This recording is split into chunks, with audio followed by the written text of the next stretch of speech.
Sekarang ini dalam dunia kepramukaan terjadi balik-membalik, terjadi pertukaran dua ujung yang tidak sama, atau dalam dunia filsafat namanya paradoks. Apa sebenarnya paradoks itu? Audio Jungle. Audio Jungle. Assalamualaikum warahmatullahi wabarakatuh. Dalam kepramukaan, sekarang ini terjadi paradoks. Sesuatu yang berlawanan, dari kutub satu ke kutub lain, dari ujung satu ke ujung lain, karena ada dua hal yang diatur dengan yang tidak diatur.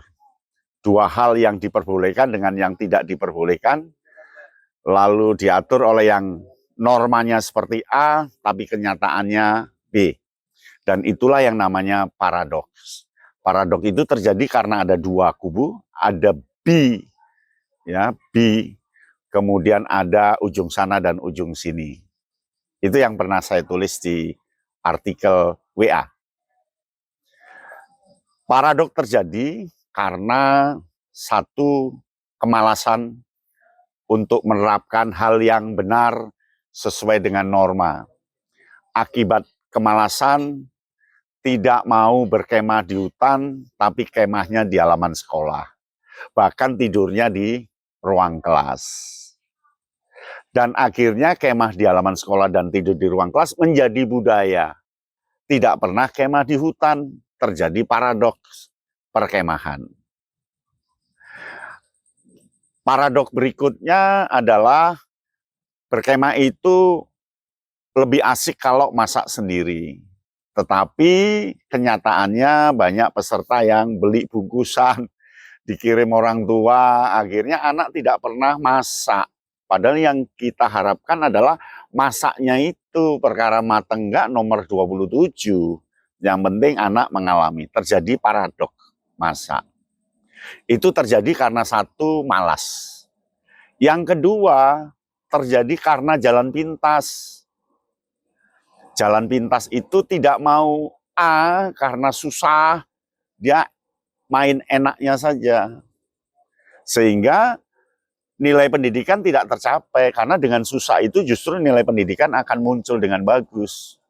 Contohnya, kita harus nyebrang sungai dengan aliran yang bagus sehingga ada rasa tantangan yang menarik. Ternyata nyebrang sungainya lewat jembatan yang sudah ada. Penjelajahan seharusnya ke daerah-daerah yang cukup menarik dan menantang. Ini enggak, jalan di jalan aspal. Ini kan paradoks.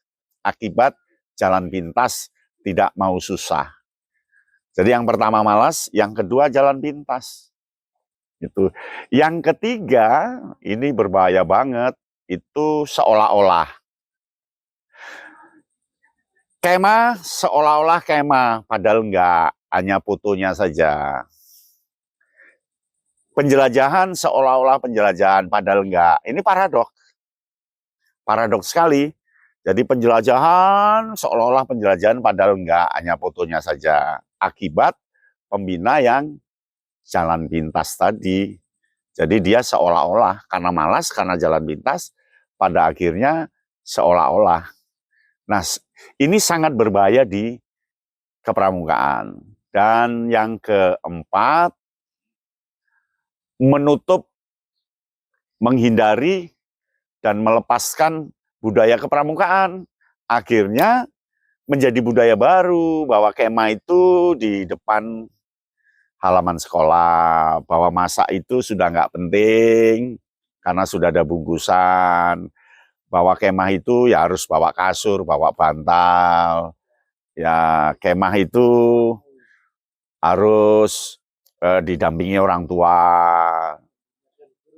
Ya pada akhirnya jadi warna baru yang deviasinya cukup tajam.